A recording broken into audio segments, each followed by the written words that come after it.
கிறிஸ்துவுக்குள் பிரியமுள்ள சகோதர சகோதரிகளை நம்முடைய பிதாவாகிய தேவனாலும் கர்த்தராகிய இயேசு கிறிஸ்துவினாலும் கிருபையும் சமாதானமும் உண்டாவதாக என்கிற அன்பின் வாழ்த்துக்களையும் வணக்கத்தையும் உங்கள் அனைவருக்கும் தெரிவித்துக் கொண்டு தேவனுடைய மிகுந்த கிருபையினாலே இந்த நல்ல நாளிலே நாம் ஒன்று சேர தேவனுடைய மகா பரிசுத்தமான சகல பிரஸ்தாபத்தை பார்க்கிலும் அவர் மகிமைப்படுத்தி வைத்திருக்கிற மேன்மையும் அருமையுமான அவருடைய வார்த்தைகளை தியானிக்கும்படியாக தேவன் கொடுத்த அந்த நல்ல வாய்ப்புக்காக அவருக்கும் அவருடைய குமாரருக்கும் மகிமையை செலுத்தி கொண்டு கோத்தகிரி பகுதியில் இருக்கிற உங்கள் அன்பு சகோதர சகோதரிகளினுடைய அன்பையும் வாழ்த்துக்களையும் உங்கள் அனைவருக்கும் தெரிவித்துக் கொள்கிறேன்.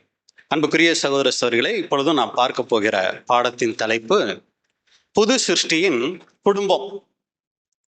போன பாடம் விசுவாச குடும்பம் எப்படி இருக்கணும், எப்படி செயல்படணும் அப்படிங்கிறத குறித்து நம்ம பார்த்தோம். இப்போ நம்ம பார்க்க போகிறது மாம்சீக குடும்பம்.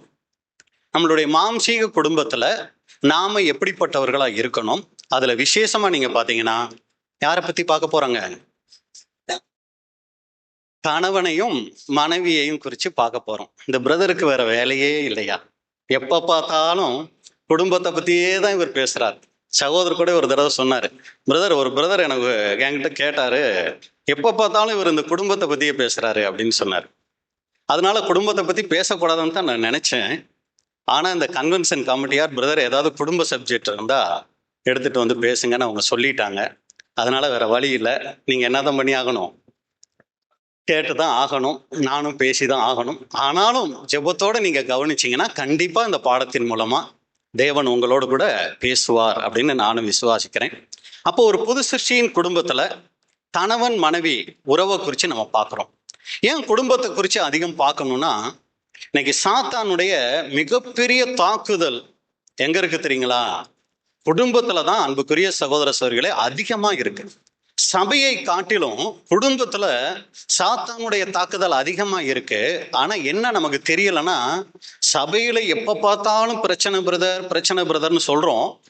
ஆனா குடும்பத்துல இருக்கிற பிரச்சனையை நம்ம கவனிக்கிறதுல அநேக நேரங்கள்ல நல்லா கவனிச்சோம்னா சாத்தானுடைய தாக்குதல் எந்த அளவுக்கு குடும்பத்துல இருக்கணும். ஏன்னா ஒருத்தர் குடும்ப வாழ்க்கைய சாத்தான் தொட்டுட்டா எல்லா பகுதிகளிலும் அவங்கனால சரியான விதத்துல செயல்பட முடியாது. அப்ப குடும்பத்துல சாத்தானுடைய தாக்குதல் ரொம்ப அதிகமா இருக்குது. அதனால சகோதரர் கூட மூத்த சகோதரர் இதை குறித்து சொல்லும் போது, ஒரு குடும்பத்துல கணவன் சரியா இல்லைன்னா அவர் சபை வாய்ப்புக்கே தகுதி இல்லைங்களாம். அதே மாதிரி ஒரு குடும்பத்துல மனைவியினுடைய பங்கு சரியா இல்லை அப்படின்னா அவங்க சபை வாய்ப்புக்கு போக முடியாதான். நம்மளாம் சபை வாய்ப்புக்கு போகணும்னா எதை நம்ம மையமா வச்சுக்கிட்டு இருக்கோம்? ரெகுலரா சபைக்கு நல்லா ஆண்டவரை துதிச்சு பாடி நல்ல தேவனுடைய வார்த்தையை கேட்டு ஆமீன் போட்டுட்டு போயிட்டா போதும், நம்ம எங்க போயிடலாம்? நேரா சபைக்கு போயிடலாம்னு நினைக்கிறோம். ஆனா குடும்ப வாழ்க்கைய நம்ம சரியா செய்யல அப்படின்னா நம்ம சபை வாய்ப்புக்கு தகுதியாக முடியாதுங்களாம்.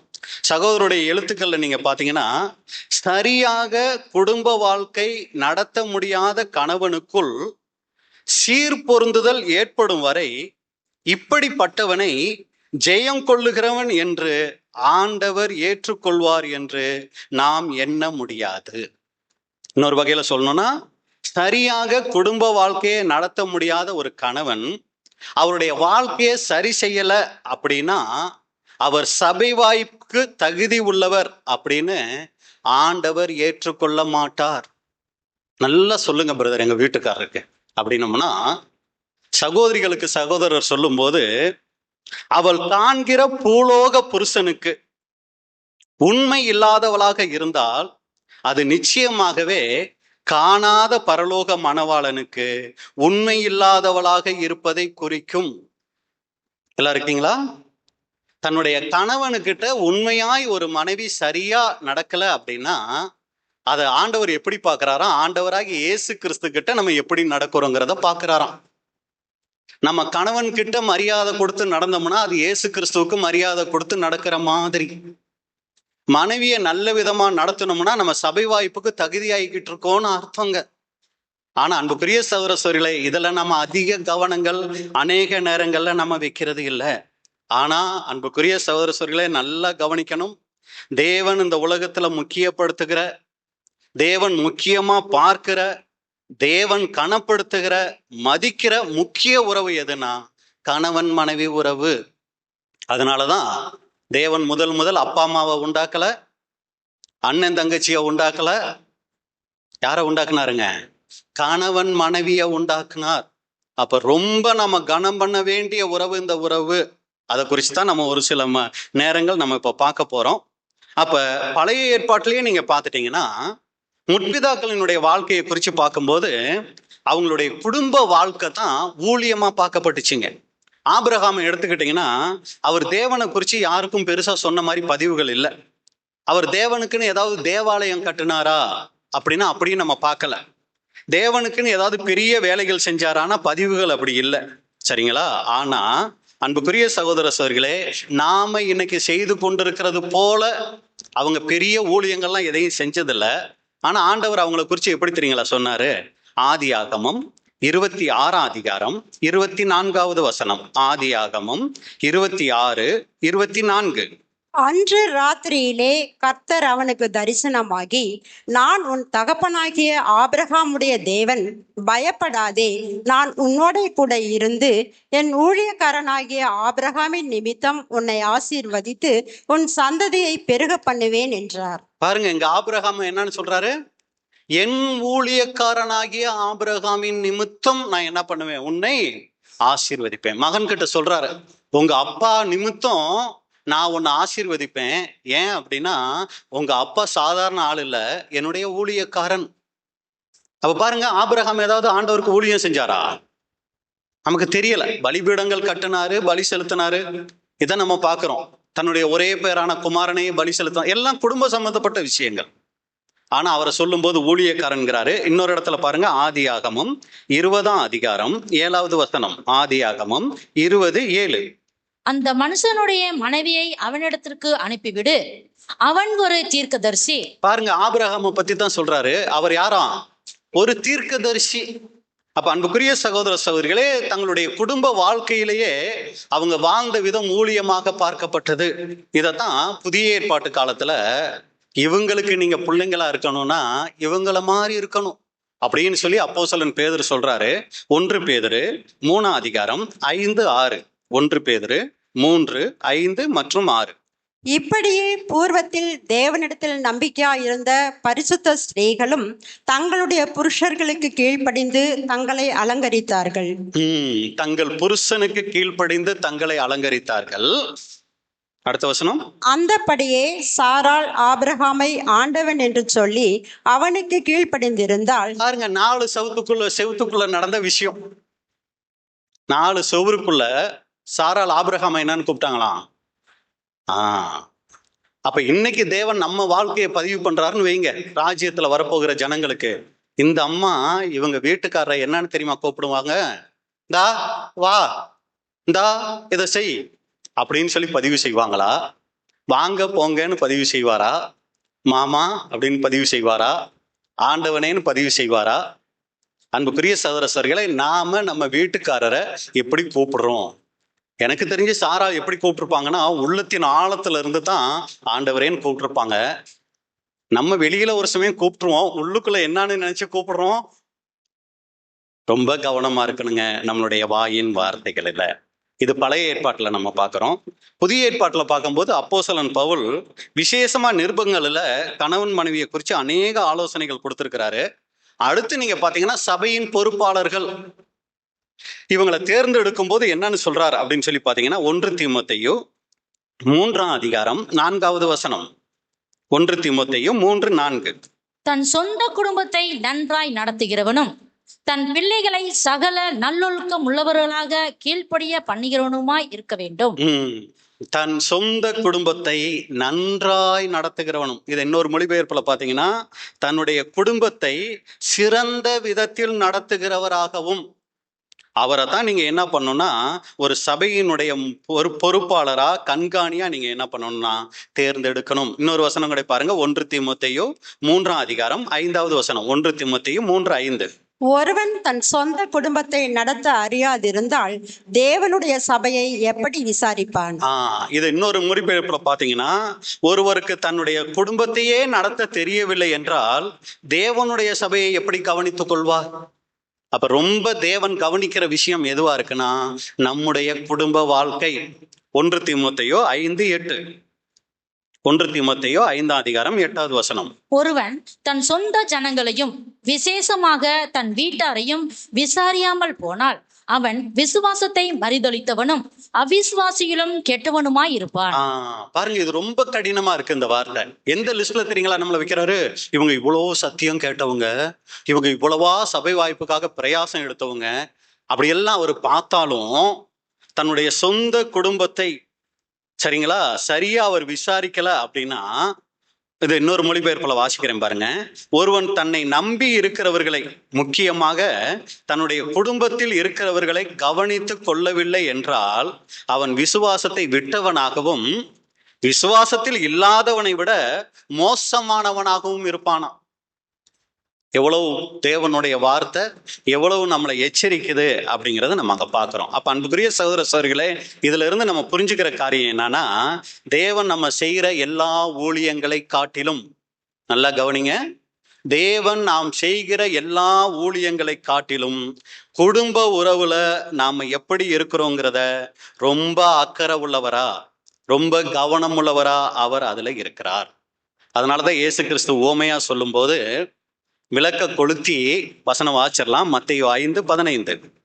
விளக்கை கொளுத்தி மரக்காலால் மூடி வைக்காமல் விளக்கு தண்டின் மேல் வைப்பார்கள், அப்பொழுது அது வீட்டிலுள்ள யாவருக்கும் வெளிச்சம் கொடுக்கும். ஆனா இன்னைக்கு விளக்கு என்ன பண்ணுது அப்படின்னு சொல்லி பாத்தீங்கன்னா, தெருவுல போற வர்றவங்களுக்கெல்லாம் வெளிச்சம் கொடுக்குது. யாருக்கு கொடுக்க மாட்டேங்குது? வீட்டுல இருக்கிறவங்களுக்கு கொடுக்க மாட்டேங்குது. அப்ப விளக்கினுடைய பயன் என்ன அப்படின்னா, முதலாவது வீட்டில் உள்ள யாவருக்கும் வெளிச்சம் கொடுக்கணும். நான் சத்தியத்துக்கு வந்துட்டேன், மகா பரிசுத்தமான விசுவாசத்துல இருக்கிறேன் அப்படின்னு நம்ம சொன்னோம்னா அதனுடைய அர்த்தம் எங்க வெளிப்படணும் தெரியுங்களா? நம்ம குடும்பத்துல வெளிப்படணுங்க. நம்ம குடும்பத்துல இருக்கிற மனைவி சொல்லணும், என் கணவன் சத்தியத்துல இருக்கிறாருங்க. அதே மாதிரி கணவன் சொல்லணும், என் மனைவி சத்தியத்துல இருக்கிறாங்க, அவங்க படிக்கிற சத்தியம் உண்மை, அவங்க போய்கிட்டு இருக்கிற சபை உண்மையிலேயே உண்மையான ஒரு சபைக்கு தான் அவங்க சத்தியத்துல வராதவங்கள சொல்றேன்.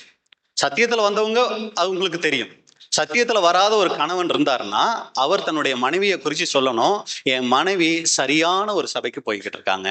ஏன்னா அவங்க முன்ன ஒரு சபைக்கு போய்கிட்டு இருந்தாங்க, ஆனா அப்ப அவங்களுடைய பேச்சுகள் அவங்க நடவடிக்கைகள்லாம் ரொம்ப மோசமா இருந்துச்சு. ஆனா இப்போ ஏதோ கொஞ்ச நாளா வேற ஒரு சபைக்கு போக ஆரம்பிச்சிருக்காங்க. இப்போ அவங்க என்கிட்ட காமிக்கிற குணங்கள், அவங்க என்கிட்ட வெளிப்படுத்துகிற விஷயங்கள் ரொம்ப அற்புதமா இருக்கு, ஒரு வித்தியாசத்தை நான் பாக்குறேன்னு சொல்லணும்.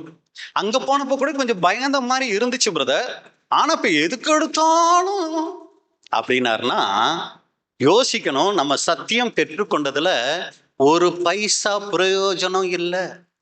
நம்ம தெரிஞ்சுக்கலாம், நாங்க என்னமோ பெரிய சத்தியத்துல இருக்கோம் நம்ம சொல்லிக்கலாம், நம்ம கூட இருக்கிறவங்க சொல்லிக்கலாம், ஐயோ சிஸ்டர் மாதிரி பக்தி, சிஸ்டர் மாதிரி வைராக்கியம், பிரதர் மாதிரி வைராக்கியம், மற்றவங்க நம்மளை சொல்லிக்கலாங்க, மற்றவங்க நம்மளை பாராட்டலாம். ஆனா தேவனுடைய பார்வையில அது ஒண்ணுமே இல்லை. ரொம்ப ஜாக்கிரதையா இருக்கணும். நம்மளுடைய குடும்பத்தார் வெளிச்சம் கொடுக்கணும், குடும்பத்தார் மத்தியில நாம் வெளிச்சம் கொடுக்கிறவங்களா இருக்கணும். அப்ப வெளிச்சத்தினுடைய பயன் என்ன? இருள அகற்றும். அப்படின்னா என்ன அர்த்தம்? இந்த இடம் இருட்டா இருக்கு, வெளிச்சம் போட்டா எங்கெங்க என்னன்னு தெரியும். ஒளிவு மறைவு கணவன் மனைவிக்குள் இருக்கக்கூடாது. அடுத்து இந்த வெளிச்சம் என்ன பண்ணும்? இருட்டுல போகும்போது உதவி செய்யும். கணவன் மனைவிக்கு உதவியா இருக்கணும், மனைவி கணவனுக்கு உதவியா இருக்கணும். அதுதான் வெளிச்சத்தினுடைய வேலை. அடுத்து பாதுகாப்பா இருக்கும். வெளிச்சம் இருக்கிற இடத்துல நம்ம என்னத்தை உணர்வோம்? இருட்டா இருந்தா ஒரு பய உணர்வு இருக்கும், வெளிச்சம் இருக்கிற இடத்துல ஒரு பாதுகாப்பு. என் கணவன் இருக்கிறது எனக்கு பாதுகாப்பு, என் கணவனை நான் முழுசா நம்பலாம், அவர் எனக்கு ஒரு பெரிய பாதுகாப்புன்னு நினைச்சா நம்ம குடும்பத்துல வெளிச்சமா இருக்கிறோம். என் மனைவியை நான் முழுசா நம்பலாம் பிரதர், அவங்க எனக்கு ஒரு மிகப்பெரிய துணையா இருக்காங்க, மிகப்பெரிய ஒரு பாதுகாப்பா இருக்காங்கன்னா நாம குடும்பத்துல விளக்கா இருக்கிறோம், வெளிச்சம் வீசக்கூடியவங்களா இருக்கிறோம். இதைத்தான் தேவன் அங்க நம்ம கிட்ட எதிர்பார்க்கிறார். ஒரு சமயம் நம்ம இப்படி பேசும்போது ஒரு சில குற்ற உணர்வுகள் நமக்கு வரலாங்க. குற்ற உணர்வு வந்தா ஆண்டவருக்கு நன்றி சொல்லுங்க. ஏன் தெரியுங்களா? தேவன் நம்மளை ரொம்ப நேசிக்கிறதுனால அதை நமக்கு சொல்ல ஆசைப்படுறார். பிரதர் இல்ல பிரதர், நமக்கு கொஞ்சம் கஷ்டமா தான் இருக்கு, இதெல்லாம் கேட்கும்போது கொஞ்சம் குறையா இருக்கிற மாதிரி இருக்குன்னா ரொம்ப நல்ல விஷயம். அதை கேட்டு சரி பண்ணிக்கிறதுக்கு தான் தேவன் இப்படிப்பட்ட வாய்ப்புகளை, இப்படிப்பட்ட ஐக்கியங்களை நமக்கு ஏற்படுத்தி கொடுக்குறாருங்க. உதாரணத்துக்கு உலக பிரகாரமா சொல்லணும்னா, கிரிக்கெட் மேட்ச் எத்தனை பேர் பார்த்துருப்பீங்க? நாங்களாம் டிவியெல்லாம் பார்க்க மாட்டோம். விளையாட்டு பார்க்கறது எங்களுக்கு பிடிக்காது அப்படிங்கிற அளவுக்கு நீங்க பரிசுத்தவான்களா இருந்தா பரவாயில்ல. ஒரு சமயம் முன்ன ஏதாவது பார்த்துருக்கலாம் இல்லைங்களா? அவங்களுக்கு புரிஞ்சுக்கிறதுக்காக இந்த ஒரு ஈஸியா புரிஞ்சுக்கிற மாதிரி சொல்லணும் அப்படின்னா, ஒரு குடும்ப வாழ்க்கைய கிரிக்கெட் மேட்சுக்கு ஒப்பிட்டு சொல்லலாம். எப்படின்னா, கணவன் மனைவி தான் பேட்ஸ்மேன் மாதிரி. இந்த பக்கம் ஒருத்தர் பேட் எடுத்துட்டு போயிருப்பாரு, இந்த பக்கம் ஒருத்தர் பேட் எடுத்துட்டு போயிருப்பாரு. இவங்க கணவன் மனைவி. இவங்க ஒரு தாம்பத்தியமா உள்ளுக்குள்ள ஒரு குடும்ப வாழ்க்கைக்குள்ள வர்றாங்கன்னா, வந்த உடனே பாத்தீங்கன்னா இந்த குடும்ப வாழ்க்கைய, அதாவது அவர் பேட்டு பிடிச்ச உடனேயே அவரை அவுட் பண்றதுக்கு ஒருத்தர் வருவார். அவர் யாருங்க? ஓ, அப்ப பாத்திருக்கீங்க. சரி, பரவாயில்ல. பவுலர். இவர் என்ன பண்ணுவார்னா, இவரோட நோக்கமே இவர் பேட்டை எடுத்த உடனே இவரை எப்ப அவுட் பண்ணலாங்கிறது தான் இவருடைய எண்ணம். இது யார் தெரியுங்களா? குடும்பத்துல கணவன் மனைவியை சுத்தி இருக்கிற ஒருத்தர். சரிங்களா? அடுத்து இவருக்கு பின்னாடி ஒருத்தர், அந்த பேட் பண்றவருக்கு பின்னாடி ஒருத்தர் நிற்பாரு. அவர் யாருங்க? Wicket keeper. இவர் என்னன்னா, ஏமாந்து அவர் பேட்ல பந்து பட்டு இந்த பக்கம் வந்தா கேட்ச் பிடிச்சி அவரை அவுட் ஆக்கணும். பாருங்க, விளையாட வந்தது 2 பேர். அவர் அவுட் ஆக்குறதுக்கு ஒருத்தர் ஓடி ஓடி வந்து வீசுறாரு, இன்னொருத்தர் பின்னாடி மறைமுகமா நின்று அவர் அவுட் பண்றதுக்காக காத்துக்கிட்டு இருக்கிறார். எந்த விதத்துல அவர் ஏமாறுவார்னு பாத்துக்கிட்டு இருக்கிறாரு. இது மட்டுமானு பாத்தீங்கன்னா, சுத்திலும் நிக்கிறாங்க ஒரு 10 பேர். எந்த விதத்திலையும் இவர் ஓடக்கூடாது. இவருடைய ஓட்டத்தை இவர் என்ன பண்ணிடக்கூடாது, உருப்படியா ஓடிடக்கூடாது. இது யாருன்னா, இந்த கணவன் மனைவியை சுத்தி இருக்கிற சொந்த பந்தங்கள். ஏதாவது ஒண்ண இவங்களுக்குள்ள கிளப்பி, ஏதாவது ஒண்ண பேசி, சரிங்களா, எப்படியாவது இவங்களை இல்லாம பண்ணணும்னு ஒரு கூட்டம். அடுத்து இவங்க நல்லா ரன் அடிச்சு ஓடிட்டாங்கன்னா அதுக்கு கை தட்டுறதுக்கு ஒரு கூட்டம். அவுட் ஆயிட்டாலும் அதுக்கு கை தட்டுறதுக்கு ஒரு கூட்டம். வாழ்ந்தாலும் ஏசும், தாழ்ந்தாலும் ஏசும். இதுதான் இந்த உலக நீதி. அப்ப பாருங்க, இதை ஒரு கணவன் மனைவியினுடைய வாழ்க்கைக்கு நம்ம எடுத்துக்கிட்டோம்னா, நம்ம குடும்ப வாழ்க்கை நல்ல விதமா போகக்கூடாதுங்கிறதுக்கு பாருங்க எவ்வளவு தடைகள் இந்த உலகத்துல இருக்கு அப்படின்னு கூட நம்ம பாக்குறோம். அப்ப அன்புக்குரிய சகோதர சகோதரிகளே, ஒரு கணவன் மனைவியினுடைய வாழ்க்கை உறவு நல்ல விதத்துல இருக்கணும் அப்படின்னா 2 பேருக்குள்ள இருக்க வேண்டிய முக்கியமான ஒரு குணலட்சணம் ஒரு மனப்பாடு. அவர் என்ன சொல்றாரோ அது சரியான விதத்துல இருக்கும்போது அதை ஏத்து கீழ்ப்படிய வேண்டியது மனைவியினுடைய கடமை. அதே நேரத்துல மனைவி ஒரு சில காரியங்கள் சொல்றாங்களா, அது சத்திய வேதத்துக்கு நம்ம கற்றுக்கொண்ட சத்தியத்துக்கு இசைஞ்சு போகக்கூடியதா, நம்முடைய வாழ்க்கைக்கு உதவக்கூடியதா இருக்கா, சரிம்மா நீ சொல்றதுதான் சரி, பரவாயில்ல நம்ம இதை செய்வோம் அப்படின்னு சொல்லி இசைஞ்சு போகும்போது அந்த குடும்பம் ஒரு ஆரோக்கியமான குடும்பமா இருக்கும். ஆமோஸ் 3ஆம் அதிகாரம் 3வது வசனம். ஆமோஸ் 3:3. 2 பேர் ஒருமனப்பட்டு இருந்தால் ஒழிய ஒருமித்து நடந்து போவார்களோ?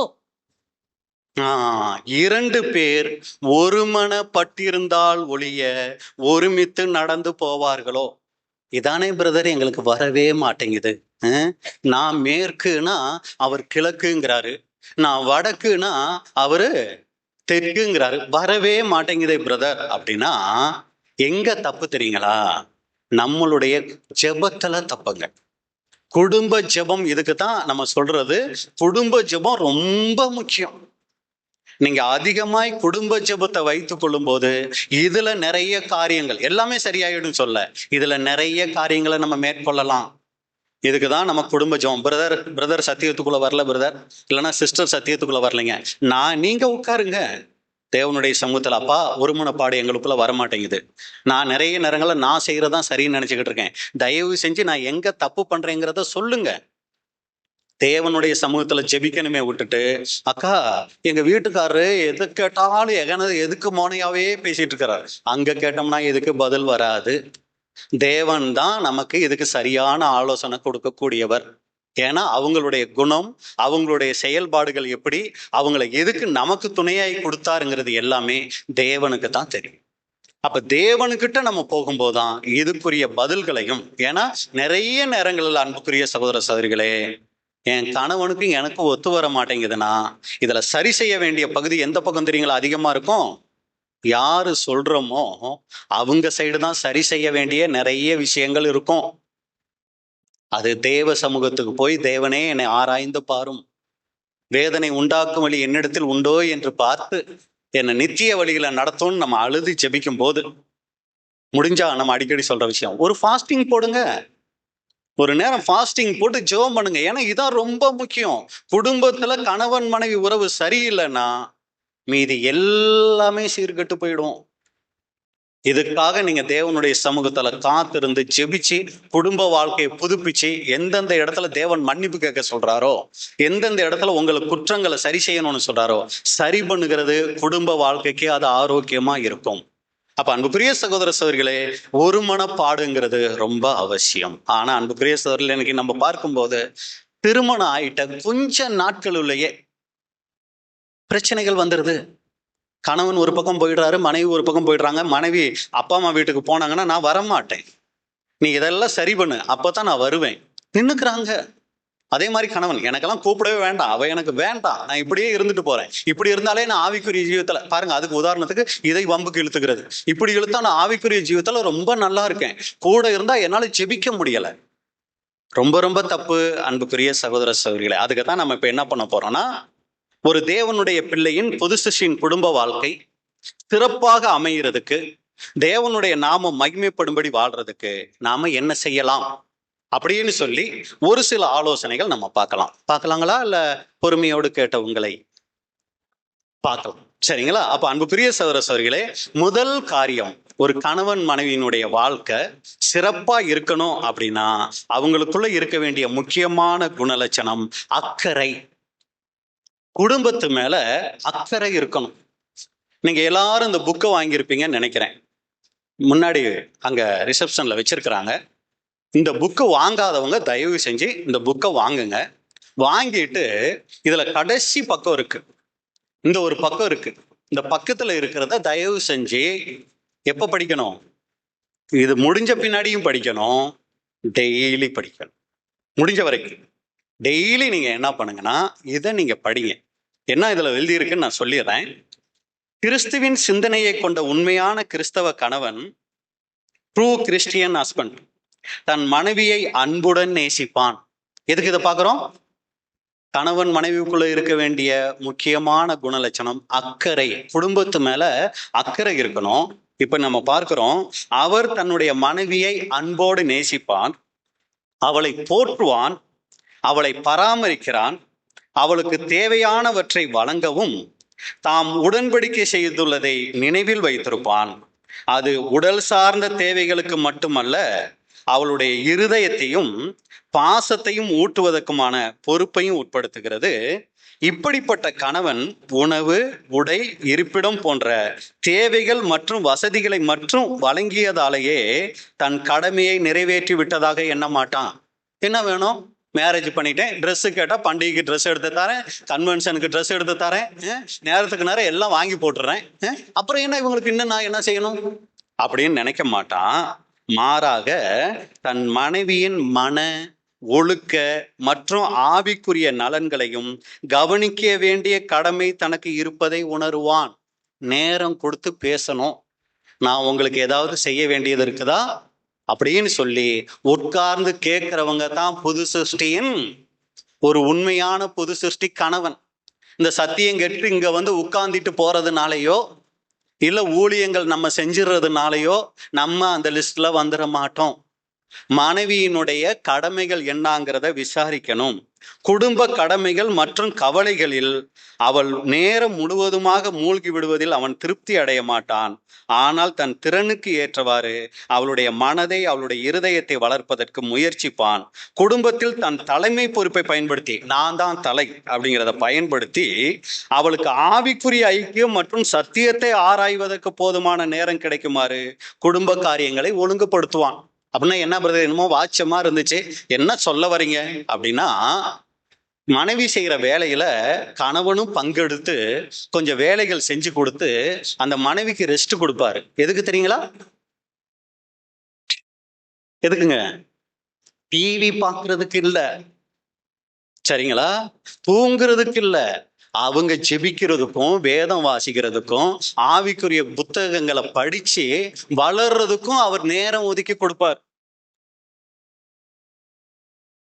நாம அப்படி இருக்கணும். இப்ப என்ன பண்றோம்? புக்கை வாங்கிட்டோம், இதை படிச்சுட்டோம், அதோட முடிச்சிடுறது இல்லைங்க.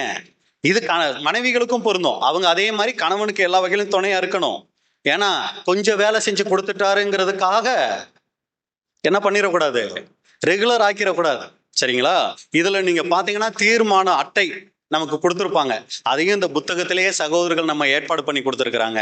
இதுல என்ன பண்ணோம்னா, கணவனும் மனைவியும் ஃபர்ஸ்ட் ஒரு காலம் இருக்கு இல்லைங்களா, என் குடும்பத்துக்கு நான் செய்ய வேண்டிய பணியை சரிவர செய்தேன் ஒவ்வொரு நாளும் என்ன பண்ணுங்க, ரவுண்டு பண்ணி அதை இது பண்ணுங்க, ஃபில் பண்ணி பாருங்க.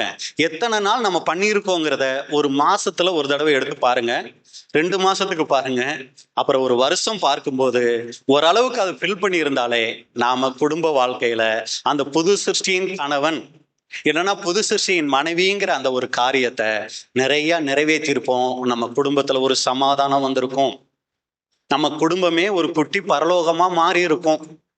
இது சரியாகாம மற்ற எதை சரி பண்ணியும் பிரயோஜனம் இல்லை அன்புக்குரிய சகோதர சரி. அப்ப முதலாவது தேவை அக்கறை.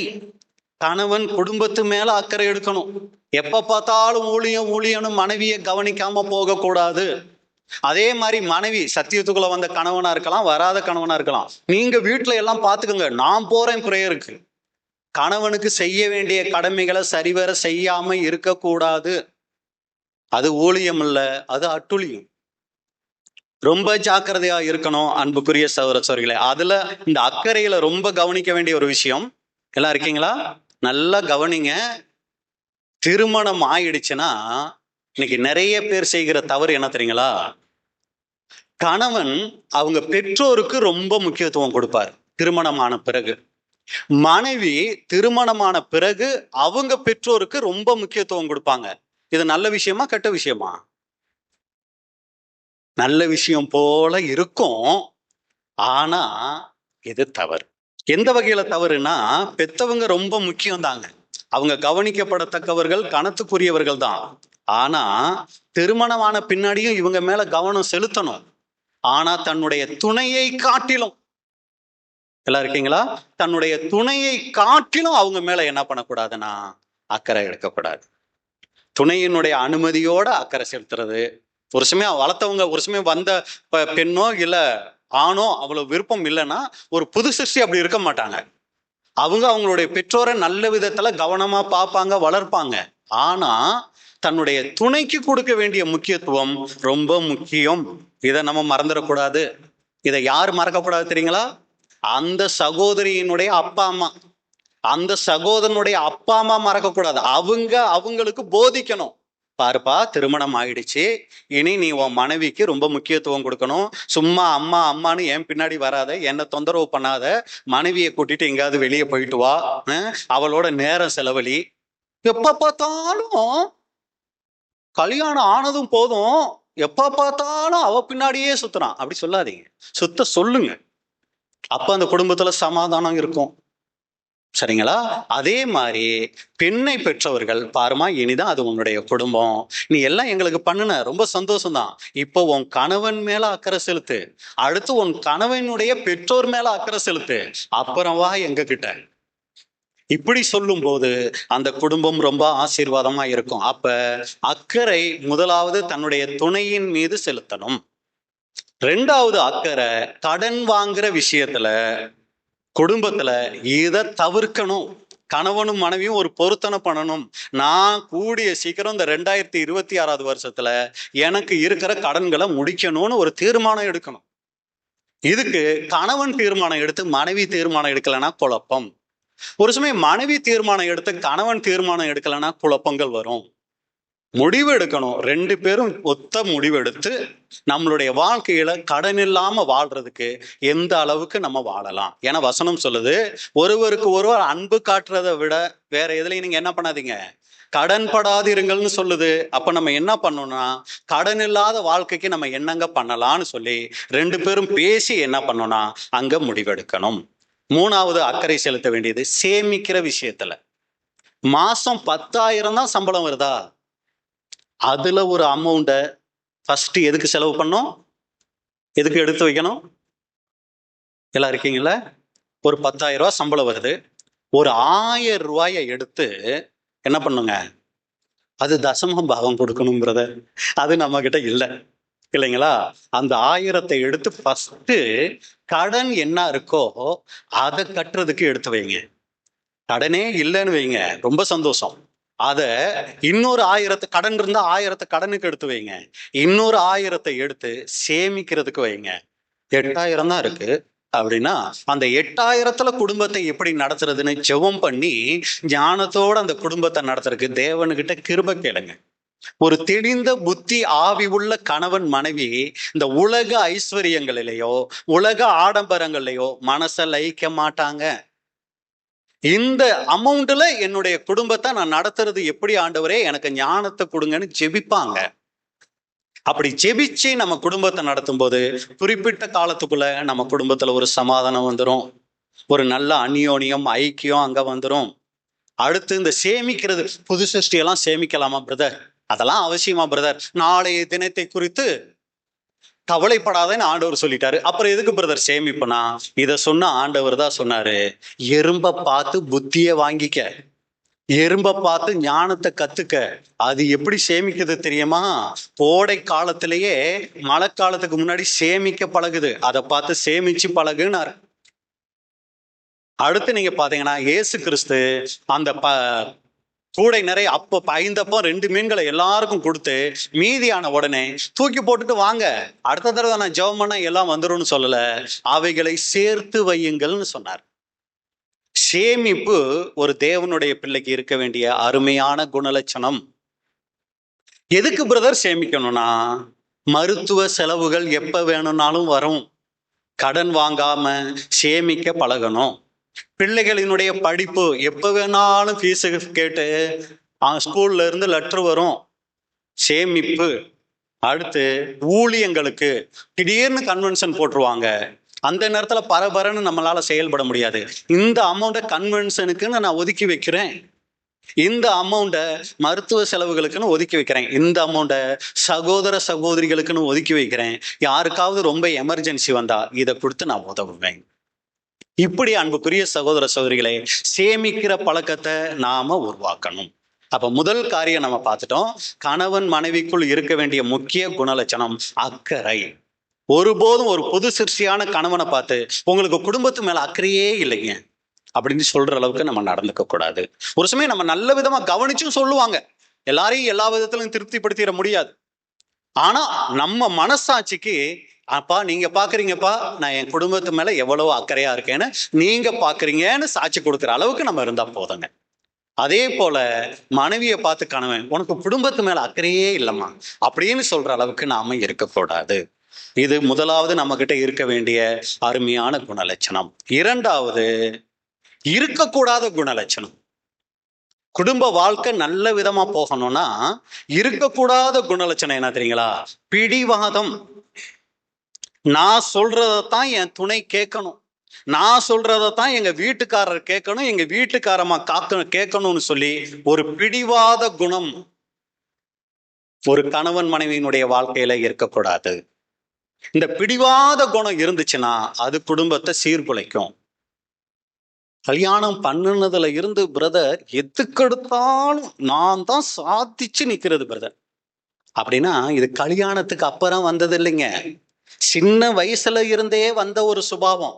அப்பா அம்மா கிட்ட எனக்கு அந்த சின்ன இந்த பொம்மை கார்லாம் இருக்குல்ல, எனக்கு அந்த காரை வாங்கி கொடுன்னு தலையில அடிச்சுக்கிட்டு ஏன்னு கத்திக்கிட்டு இருந்தது. அந்த அம்மா ஐயோ இது கத்து தாங்க முடியல இந்தா அப்படின்னு வாங்கி கொடுத்தா அந்த குழந்தை பழகிக்குது. ரொம்ப அடம் பிடிச்சா நம்ம கேட்கறது நமக்கு கிடைச்சிரும். இந்த மாதிரி அந்த குழந்தை வளர்ந்து வளர்ந்து இப்ப ஒரு குடும்பத்துக்குள்ள போகும்போது என்ன தெரியுங்களா பண்ணுது? தன் கணவனுக்கிட்ட அதே சுபாவத்தை காமிக்குது. நான் அடம் பிடிச்சேன்னா எங்க வீட்டுக்காரர் கடன்பட்டாவது யாரு காலில் விழுந்தாவது ஏதாவது ஒண்ணு எனக்கு வாங்கிட்டு வந்து கொடுத்துருவாரு. அந்த நகை வேணும்னு அடம் பிடிச்சேன்னு வையே, எனக்கு வண்டி வாங்கி தரணும்னு அடம் பிடிச்சேன்னு வையே, மனுஷன் தலை நிமிர முடியாது. வாங்கி கொடுத்தா தான் வீட்டுல அவருக்கும் சாப்பாடு, நானும் சாப்பிடுவேன், இல்லைன்னா ஆக்கி போட்டுருவேன். நான் தொட மாட்டேன், 2 நாளும் பட்டினியாவே இருப்பேன். எனக்கு கிடைக்கிற வரைக்கும் விட மாட்டேன். இந்த பிடிவாத குணம் இருக்கிற வரைக்கும் குடும்பம் உருப்படாது. ஒரு தேவனுடைய பிள்ளை அப்படி இருக்கக்கூடாது. வாழ்விலும் வாழ தெரிஞ்சிருக்கணும், தாழ்விலும் வாழ தெரிஞ்சிருக்கணும். அப்படித்தான் மேரேஜ் அன்னைக்கு என்னமோ ஒரு யோசனைகளை நம்ம பண்ணின உடன்படிக்கை. புரியுதுங்களா எல்லாருக்கும்? எப்பதான் இதை முடிப்பாங்களோ, நைட்லாம் சரியா தூக்கம் வரல, இப்ப வேற கஜ கஜன் இருக்கு இந்த கோட்டெல்லாம் போட்டுக்கிட்டு. இவர் வேற சொல்றாரு, வாழ்விலும் தாழ்விலும் இன்பத்திலும் துன்பத்திலும். இல்லைங்க, அத்தனை பேர் முன்னாடி கொடுத்துருக்குறோம். உன் வாழ்விலையும் நான் உன் கூட இருப்பேன், உனக்கு தாழ்வு வந்தாலும் உன் கூட இருப்பேன்னு சொல்லிட்டு நான் சொல்றத செஞ்சே ஆகணும்னு நம்ம சாதிச்சோம்னா அந்த உடன்படிக்கைகளையும் ஃபெயிலியரு. இங்க செஞ்சிருக்கமே ஆண்டவர்கிட்ட, இந்த உடன்படிக்கையிலும் ஃபெயிலியர். ஆனா பாட்டு பாத்தீங்கன்னா, அப்பா என்ன பாட்டு இப்ப பாடணும்? பாடினவங்களை சொல்லல, எல்லாரும் தானே பாடணும். என்ன பாட்டு? தேவ ஜனமே பாடி தூதிப்போம். ஆனா கட்டி இருக்கிற சேலைக்கு போராட்டம் இருக்கே, அவர் அங்க கண்ணீர் வடிச்சுக்கிட்டு இருப்பாரு. ஆனா இங்க பார்த்தா அப்படி இருக்கும் பாட்டு, பிரயோஜனம் ஒன்றும் இல்லை. அப்ப அன்புக்குரிய சகோதர சகோதரிகளே, எதுக்கு இதை சொல்ல வந்துட்டேன் அப்படின்னு சொன்னீங்கன்னா, பிடிவாத குணம் நமக்குள்ள இருந்தா நாம பரலோக வாய்ப்புக்கு போக முடியாது. அப்ப இது எங்க ஆரம்பிச்சிருச்சுன்னா, ஜென்ம சுபாவத்துல இது ஆரம்பிச்சிருச்சு. நீங்க எவ்வளவு உங்க கணவர்கிட்ட பிடிவாதம் பிடிக்கிறீங்களோ, நீங்க எவ்வளவு உங்க மனைவி கிட்ட பிடிவாதம் பிடிக்கிறீங்களோ, அத வேற ஒருத்தர் பார்த்துக்கிட்டு இருக்கிறாங்க. யாரு? உங்க பிள்ளைகள். இவங்க பார்த்து பழகுறாங்க. வாலிப வயது வந்துருச்சுன்னா, நாளைக்கு நான் மேரேஜ் பண்ணனா என் துணை கிட்ட நான் இப்படித்தான் நடக்கணும், இப்படித்தான் பேசணும்னு அவங்க பழகிக்கிட்டு இருக்கிறாங்க. நமக்கு தெரியல. இவன் என்ன மாதிரியே ஸ்டைல் பண்ணுவான் தெரியுமா, இவன் என்ன மாதிரியே பண்ணுவா தெரியுமா, பேசுவா, எல்லாம் பண்ணுவா. அது மட்டும் இல்ல, இந்த குணமும் சேர்ந்து வளர்ந்துகிட்டு இருக்கு. நமக்கு தெரியல. அவங்கள தவறா உருவாக்கிக்கிட்டு இருக்கிறோம். ஜெபம் பண்ணு, நல்ல பைபிள் படி, எங்க தேவனுடைய திட்டம் ஏ சொல்லு, பி சொல்லு, டி சொல்லு, இ சொல்லு, நல்லது. ஆனா இதையும் சேர்த்து வளர்த்தோம்னா அதனால எந்த பிரயோஜனமும் இல்லை. அன்புக்குரிய சகோதர சகோதரிகளே, ரொம்ப கவனமா இருக்கணும். அப்ப இந்த பிடிவாத குணத்தை சின்ன வயசுல பெற்றவங்க வேணும்னா பொறுத்துக்குவாங்க. ஆனா துணைன்னு வரும்போது அது குடும்பத்துல பாதிப்பை கொண்டு வரும். பிரதர், நல்ல உடன்படிக்கை செஞ்ச சகோதரன்னு சொல்லி மேரேஜ் பண்ணி கொடுத்துட்டேன் பிரதர், அவன் என் மகளை படுத்துற பாடு இருக்கே. பிரதர், நல்ல உடன்படிக்கை செஞ்ச பொண்ணுன்னு சொல்லி என் பையனை கொடுத்துட்டேன், அதே மாதிரி பொண்ணை கொடுத்துட்டேன். ஆனா அவங்க பண்ற குடும்ப அட்டகாசம், ஏன் தான் இதுல கொடுத்தனும் ஒரு பேர் சபையில யாருக்காவது ஒருத்தனுக்கு கொடுத்துருந்தனா கூட, இல்ல ஒரு இந்துவுல யாருக்காவது கட்டி வச்சிருந்தா கூட என் புள்ள வாழ்க்கை நல்லா இருந்திருக்கும். பெற்றோருங்க கண்ணீர் வடிச்சாங்கன்னா, அன்புக்குரிய சகோதர சகோதரிகளே, அதுக்கெல்லாம் நம்ம பதில் சொல்லணும். நம்ம ஈஸியா சண்டையை போட்டு அடுத்த நாள் சேர்ந்துருவோம். அவங்க தூங்காம அழுதுகிட்டு இருப்பாங்க. அது இந்த காலம் அப்படி ஆகி போச்சு. அந்த காலத்துல எல்லாம், அப்பா என் வீட்டுக்காரர் என்ன அடிச்சுட்டாருப்பா அப்படின்னு சொல்லி அதை அந்த அம்மா சொன்னிச்சுன்னா 3 நாள் கழிச்சுதான் அவங்க அப்பா அம்மாவுக்கே தெரியும். எப்படி சொல்றீங்க? போன் இல்ல, லெட்டர் தான் எழுதி கொடுக்கணும். அது அங்க போய் சேர்றதுக்கு 3 நாள் ஆயிருக்கும். அவர் இதை பார்த்துட்டு, அப்படியாடா என் பிள்ளைய அடிச்சா, இந்தா வாரேன் அப்படின்னு அவர் கிளம்பி வந்து சேரும் போது பார்த்தா சண்டையெல்லாம் மறந்து இவங்க சமாதானம் ஆயிட்டு இருப்பாங்க. வாங்கப்பா, என்னமோ வீட்டுக்காரர், அவரை பத்தி எல்லாம் தப்பா பேசாதீங்க, சமாதானம் ஆயிட்டு இருந்துச்சு. இப்ப ஸ்பாட்டுக்கு போன் அடிச்ச உடனே ஸ்பாட்டுக்கு அவர் வந்து நின்னு, நீ வாமா என் கூட, எப்படி உன்னை அடிக்கலாம், அது பொதுவாகவே அப்பாவுக்கு பொண்ணுன்னா ரொம்ப உசுறு வரீங்களா, எப்படி உன்னை அடிக்கலாம்னு உடனே இழுத்துட்டு போயிடுறது. சமாதானம் ஆகிறதுக்கு வாய்ப்பே இல்லை. அன்புக்குரிய சகோதர சகோதரிகளே, திருமணம் பண்ணி கொடுத்தா அந்த பெற்றோர் 2 மணமகளினுடைய பெற்றோர் சந்தோஷப்படணும். அப்படி இருந்தா தான் நாம புது சிருஷ்டியா இருக்கிறோம். ரொம்ப ஜாக்கிரதையா இருக்கணும் அன்புக்குரிய சகோதர சகோதரிகளே. அதே போல பெற்றோர்களை மட்டும் இல்ல, அது குடும்ப வாழ்க்கையும் பாதிக்குது. பாருங்க, பழைய ஏற்பாட்டு காலத்துல ஒரு கணவன் மனைவி இருக்கிறாங்க. ரொம்ப நாள் கழிச்சு அந்த அம்மாவுக்கு குழந்தை பிறக்குது. குழந்தை பிறந்த உடனே அந்த அம்மா வீட்டுக்காரர்கிட்டயே சொல்லல. இந்த அம்மா ஒரு பொருத்தனையை பண்ணிருச்சு, என் புள்ள பெரிய ஆள் ஆச்சுன்னா, ஒரு அளவு வந்துடுச்சுன்னா என் பிள்ளைய கொண்டு போய் கோயில்ல விட்டுருவேன். புரியுற மாதிரி சொல்லணும்னா, ஏன்னா சபை அன்னைக்கு இல்லை, எங்க விட்டுறா, கூடாரத்துல, ஆசரிப்பு கூடாரத்துல கொண்டு போய் விட்டுருவேன்னு சொல்லிருச்சு. உடனே வீட்டுக்காரருக்கு வந்துச்சு பாருங்க கோபம். யாரை கேட்டு முடிவு பண்ண, குடும்பத்தோட தலை நானு, என்ன கேட்டா நீ முடிவு பண்ண, ஏன் பேச்ச மீறி நீ செஞ்சிருவியா, அப்படியெல்லாம் நீ சொல்றபடியெல்லாம் நான் கேட்க முடியாது அப்படின்னு சொல்லி அந்த கணவர் என்ன பண்ணல, சொல்லல. யாருங்க அவரு? எல்கானா. அவர் என்ன தெரியுங்களா சொன்னாரு? 1 சாமுவேல் 1:20 முதல். 1 சாமுவேல் 1:20 முதல். சில நாள் சென்ற பின்பு அன்னாள் கர்ப்பவதியாகி ஒரு குமாரனை பெற்று கர்த்தரிடத்தில் அவனை கேட்டேன் என்று சொல்லி அவனுக்கு சாமுவேல் என்று பெயரிட்டாள். இப்ப புள்ள பிறந்தாச்சு, பேரு வச்சாச்சு. எல் எல்கானா என்பவன் கர்த்தருக்கு வருஷாந்திரம் செலுத்தும் பலியையும் தன் பொருத்தனையையும் செலுத்தும்படியாக தன் வீட்டார் அனைவரோடும் கூட போனான். இந்த கன்வென்ஷனுக்கு நம்ம வர மாதிரி அவரும் அவரு தேவனுடைய ஆலயத்துக்கு போவாரு, கூடாரத்துக்கு. அன்னாள் கூட போகவில்லை. அவள் பிள்ளை பால் மறந்த பின்பு அவன் கர்த்தரின் சந்நிதியிலே காணப்படவும் அங்கே எப்பொழுதும் இருக்கவும் நான் அவனை கொண்டு போய் விடுவேன் என்று தன் புருஷனிடத்தில் சொன்னாள். அப்ப பாருங்க, அப்ப கணவன் என்ன சொன்னாரு பாருங்க.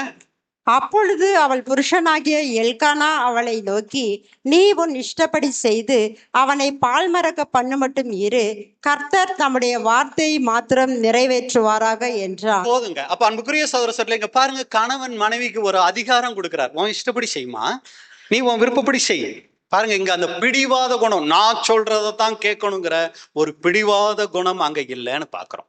அப்ப கணவன் மனைவி உறவு நல்லா இருக்கணும்னா முதலாவது அவங்களுக்கு இருக்க வேண்டியது ஒருவருக்குள் ஒருவர் அக்கறை. தன் மாம்சத்தை பகைத்தவன் ஒருவனும் இல்லையே. அப்ப தன் மனைவியை தன் கணவன் மேல அக்கறை உள்ளவர்களா இருக்கணும். 2வது, பிடிவாத குணம் இருக்கக்கூடாது. 3வது, இருக்க வேண்டிய குணலட்சணம் சுய கட்டுப்பாடு. ரொம்ப நல்லா கவனிங்க அன்புக்குரிய சகோதர சகோதரிகளே, சுய கட்டுப்பாடு. 1 பேதுரு 5:8. தெளிந்த புத்தியுள்ளவர்களாய் இருங்கள், விழித்திருங்கள், ஏனெனில் உங்கள் எதிராளியாகிய பிசாசானவன் கெர்ச்சிக்கிற சிங்கம் போல் எவனை விழுங்கலாமோ என்று வகை தேடி சுற்றித் திரிகிறான். தெளிந்த புத்தி, செல்ஃப் கண்ட்ரோல், ஒரு சுய கட்டுப்பாடு ஒரு கணவனுக்கும் மனைவிக்கும் அவசியம். இது குடும்பத்தை சிறப்பா வழி நடத்த அது பிரயோஜனமா இருக்கும். அப்ப அன்புக்குரிய சகோதர சகோதரிகளே, கணவன் மனைவிக்குள் காணப்பட வேண்டிய முக்கிய 3வது ஒரு குணலட்சணம் சுய கட்டுப்பாடு. இதுக்கு நிறைய காரியங்கள் பேசலாம். ஒரே ஒரு காரியத்தை நம்ம பேசலாம்னு நினைக்கிறோம். என்ன அப்படின்னா, எதிர்பாலினருடன் பழகும் விஷயம். எல்லாம் கவனிக்கிறீங்களா? ஒரு கணவன் மனைவிக்குள் இருக்க வேண்டிய முக்கியமான ஒரு காரியம் எதிர்பாலினருடன் பழகுகிற விஷயம். இதுல ரொம்ப எச்சரிக்கையா இருக்கணும். சகோதரர் இதை குறித்து சொல்லும்போது நம்ம எல்லாருக்கும் தெரிஞ்ச ஒரு காரியம்தான். மேலும் கூடுமான வரையில் அறை கதவுகள் அகலமாக திறந்திருக்காத பட்சத்தில் எதிர்பாலினரோடு ஒரே அறையில் தனிமையில் இருப்பதை தவிர்ப்பேன். ரொம்ப முக்கியமான விஷயம், எதிர்பாலினரோட நாம நடந்து கொள்ளுகிற விஷயங்கள். அப்படியெல்லாம் நான் இல்லை பிரதர், நான் எதிர்பாலினரோட ஒரே அறையில நான் தனிமையில இருக்கிறது இல்லை அப்படிங்கிறதும் ஒண்ணுதான். போன் ரொம்ப நேரம் எதிர்பாலினரோட பேசுறதும் ஒண்ணுதான். நீங்க அறை வீட்டுக்குள்ள இருக்கிறதும் ஒண்ணுதான். யாருக்கும் தெரியாம போனை எடுத்துக்கிட்டு மணிக்கணக்கா பேசுகிறதும் ஒண்ணுதான். இத அன்புக்குரிய சகோதர சகோதரிகளே நாம தவிர்க்கணும். இதுல ஊழியம் செய்யக்கூடிய சகோதரர்களுக்கான ஒரு தாழ்மையான ஆலோசனை, சகோதரர்களுக்கான தாழ்மையான ஆலோசனை, ஊழியத்துக்கு எங்கு சென்றாலும் கூடுமானவரை மனைவியோட போங்க, அது உங்களுக்கு பாதுகாப்பு. அடுத்து, எதிர்பாலினரிடத்துல பேசும்போது கூடுமானவரை உங்க துணைய பக்கத்துல வச்சுக்கங்க. ஒரு சமயம் பிரதர் நான் மட்டும்தான் சத்தியத்துக்குள்ள வந்திருக்கிறேன், இல்ல பிரதர் நம்ம வீட்டுல குழந்தைங்களாம் இருக்காங்க, மனைவி பிள்ளைகளை எல்லாம் பார்க்கணும், நம்ம மட்டும்தான் ஊழியத்துக்கு போக முடியுது, ரொம்ப நல்லது. ஆனா எதிர்பாலினரோட பேசும்போது கூட ஒரு சகோதரனை வச்சுக்கங்க. ஒரு சகோதரியோட தனிப்பட்ட முறையில ரொம்ப நேரம் பேசுறத தவிர்த்துருங்க. பேச வேண்டிய சூழ்நிலைகள் வரும், ஏன்னா ஊழியம் செய்கிறோம். சகோதரர்கள் சகோதரிகளோட நம்ம பேசுறதுக்கு வாய்ப்புகள் நிறைய இருக்கு. ஆனா எதிர்பாலினரோட ரொம்ப நேரம் பேசுறத தவிர்த்துருங்க. அடுத்து, அன்புக்குரிய சகோதர சகோதரிகளை, ஏற்கனவே நம்ம சொன்ன மாதிரி எதிர்பாலினரிடம் ரொம்ப நேரம் அலைபேசியில பேசிடாதீங்க, நேரத்தை ரொம்ப கம்மி பண்ணிக்கங்க. அடுத்து, ஒருபோதும் அவங்களுடைய குடும்ப வாழ்க்கையை பத்தி பேசாதீங்க. சிஸ்டர், அப்புறம் ஃபேமிலியில பிரதர்லாம் எப்படி இருக்கிறாரு, பரவாயில்லையா? எங்க பிரதர் கேட்குறீங்க? எங்க வீட்டுக்காரர் ரொம்ப மோசம் பிரதர். தயவு செஞ்சு இதை தவிர்த்து விடுங்கள். இது சகோதரர்களுக்கு தாழ்மையான ஒரு ஆலோசனை. நிறைய சொல்லலாம், நேரத்துல கருத்துல கொண்டு நம்ம குறைச்சிட்டு போறோம். அப்ப நம்மளுடைய கேள்வி என்னன்னா, பிரதர், எதிர்பாலினரோட பேசுறது ஒரு சமயம் அவங்கள நான் தப்பாவே நினைக்கிறேன்னு வச்சுக்குவோம். யாருக்கு பிரதர் இதெல்லாம் தெரிய போகுது? இதெல்லாம் ஒரு பெருசா பிரதர், இதெல்லாம் தேவன் பார்த்துக்கிட்டு இருக்கிறாரா? சகோதர சகோதரிகளுக்கே நான் மனசுல என்ன நினைக்கிறேன்னு தெரியாது. நாங்க 2 பேரும் தனியா போன்ல மணிக்கணக்கா பேசுறோம். யாருக்கு பிரதர் இதெல்லாம் தெரிய போகுது? தேவன் இதையெல்லாம் போய் ஒரு கணக்குல வைப்பாரா பிரதர் அப்படின்னா? வைப்பாருங்களா, வைக்க மாட்டாரா? கணக்குல கண்டிப்பா வைக்கிறார். தவறாய் எதிர்பாலினரோட தவறா நடந்தா தேவன் அதை கணக்குல வைக்கிறாருங்களாம். ரொம்ப கோவப்படுறாராம். இஸ்ரேல் ஜனங்கள் அப்படி இருந்தாங்களாம். தேவன் என்ன தெரியுங்களா சொன்னாரு? பாருங்க என்ன சொல்றாருன்னு. எரேமியா 5ஆம் அதிகாரம் 8-9. எரேமியா 5, 8 மற்றும் 9. அவர்கள் கொழுத்த குதிரைகளைப் போல் காலமே எழும்பி அவனவன் தன் தன் அயலானுடைய பெண் ஜாதியின் பின்னாலே கனைக்கிறான். இவைகளை விசாரியாதிருப்பேனோ? இப்படிப்பட்ட ஜாதிக்கு என் ஆத்துமா நீதியை சரிகட்டாதிருக்குமோ என்று கர்த்தர் சொல்லுகிறார். கவனிச்சிங்களா? எல்லாம் இருக்கீங்களா? அவர்கள் கொழுத்த குதிரைகளை போல காலமே எழும்பி அவனவன் தன் தன் பெஞ்சாதியின் பின்னாலே கணைச்சா பரவாயில்ல அப்படின்னு சொல்லி அவங்க பெஞ்சாதி பின்னாலே கணைச்சா பரவாயில்ல, அயலானுடைய பெஞ்சாதியின் பின்னாலே கணைக்கிறான். அதை சொல்லிட்டு இவைகளை விசாரியாது இருப்பேனோ? இதை நான் விசாரிக்காம இருப்பேனா? இப்படிப்பட்ட ஜாதிக்கு என் ஆத்துமா நீதியை சரி கட்டாம இருக்குமா? இது இன்னொரு மொழிபெயர்ப்புல பாத்தீங்கன்னா ரொம்ப மோசமா இருக்குங்க அந்த வார்த்தை. காம வெறி கொண்ட குதிரையை போல இன்னொருவரின் மனைவிக்காக அலைகிறார்கள். எவ்வளவு மோசமா இருக்கு பாருங்க வார்த்தை. இதையெல்லாம் நான் தட்டி கேட்க வேணாமா? இதெல்லாம் ஆண்டவர் பார்த்துக்கிட்டு இருக்காராக்கும். நான் செய்யற ஊழியத்தை வேணா பார்ப்பாரு. ஆனா இதையெல்லாம் ஆண்டவர் பார்க்கிறாரா? அதைத்தான் பார்க்கிறாரு. ரொம்ப ஜாக்கிரதையா இருக்கணும் அன்புக்குரிய சகோதர சகோதரிகளே. இது சகோதரர்களுக்கு கொடுக்கிற தாழ்மையான ஆலோசனை. அடுத்து சகோதரிகளுக்கு கொடுக்க வேண்டிய தாழ்மையான ஆலோசனை என்னன்னா, சுய கட்டுப்பாட்டுல ஊழியம் செய்யும் சகோதரன் மேல் ஒரு ஈர்ப்பு வருவது உண்மை. நல்ல தேவனுடைய வார்த்தையை பகிர்ந்துக்கிறாங்க, நல்லா ஊழியம் செய்யறாங்கன்னா அவங்க மேல சகோதரிகளுக்கு ஒரு மரியாதை, ஒரு கணம், நம்மளுடைய உடன் சகோதரன்கிற ஒரு எண்ணம் வர்றது தப்பு கிடையாது. ஆனா நல்ல ஞாபகத்துல நீங்க வச்சுக்க வேண்டிய விஷயம் என்னன்னா, அவரும் நம்ம போல ஒரு சாதாரண சகோதரன் தான். சத்தியம் பேசிட்டதுனால அவர் ஒன்றும் தேவதூதன் கிடையாது. அவரும் நம்மளை போல ஒரு சாதாரண சகோதரன் தான். அவரும் விழுந்து போன இந்த மாம்சத்துல தான் இருக்கிறாரு. அவரு சத்தியம் பேசுறதுனால எந்த பற்றும் இல்லாத துறவி கிடையாது. நல்ல கவனிங்க, அவர் சத்தியம் பேசுறதுனால எந்த பற்றுமே இல்லாத ஒரு துறவி கிடையாது. சத்தியம் பேசக்கூடிய சகோதரர்களை கனம் பண்றது தவறு கிடையாது. அதுல ஞானம் அவசியம்.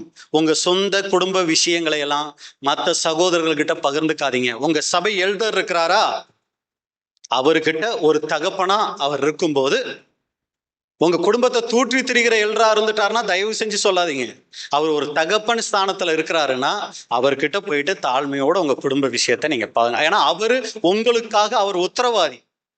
ஏதோ ஒரு கன்வென்ஷன்ல வந்து சப்ஜெக்ட் பேசிட்டு போறாருங்கிறதுக்காகவோ, இல்லை எங்கேயோ ஒரு ஆடியோ கேட்டு ரொம்ப நல்லா இருக்குங்கிறதுக்காகவோ சகோதரர்களை கனம் பண்ணுங்க. பிரதர், இந்த சப்ஜெக்ட் வந்து எங்களுக்கு ரொம்ப பிரயோஜனமா இருந்துச்சு, ரொம்ப ரொம்ப நல்லது, அது அந்த சகோதரனை உற்சாகப்படுத்தும். குடும்ப விஷயங்களை பேசுறத தயவு செஞ்சு தவிர்த்துருங்க. ஏன்னா அவர் தேவ தூதன் அல்ல. அதே மாதிரி ஊழியத்துக்கு வருகிற சகோதரர்களை கூடுமான வரைக்கும் வீட்டுல தங்க வைக்கிறத முடிஞ்ச வரைக்கும் தவிர்த்துருங்க.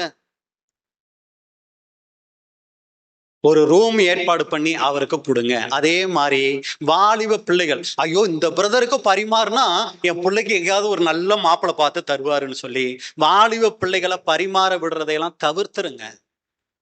அப்படியெல்லாம் செஞ்சுதான் நம்ம பிள்ளைக்கெல்லாம் மேரேஜ் ஆகணும் இல்லை, தேவன் எல்லாவற்றையும் பார்த்துக்குவார். ரொம்ப ஜாக்கிரதையா இருக்கணும்.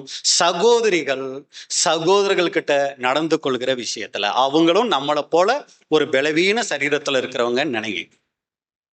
தேவையில்லாத காரியங்களை பேசுகிறத விட்டுருங்க. போன் எடுத்துக்கிட்டு உங்க குடும்பத்தை பத்தியும் உங்க குடும்பத்துல இருக்கிற தவறான காரியங்கள் பத்தியும் எங்கேயோ சம்பந்தமில்லாத ஒருத்தர்கிட்ட எல்லாம் சொல்றதை அவாய்ட் பண்ணிட்டு, எவ்வளவு சொல்லணும்னு ஆசை வருதோ அவ்வளவையும் தேவ சமூகத்துல அப்பா கிட்ட சொல்லுங்க. அது மிகப்பெரிய ஆசீர்வாதம்.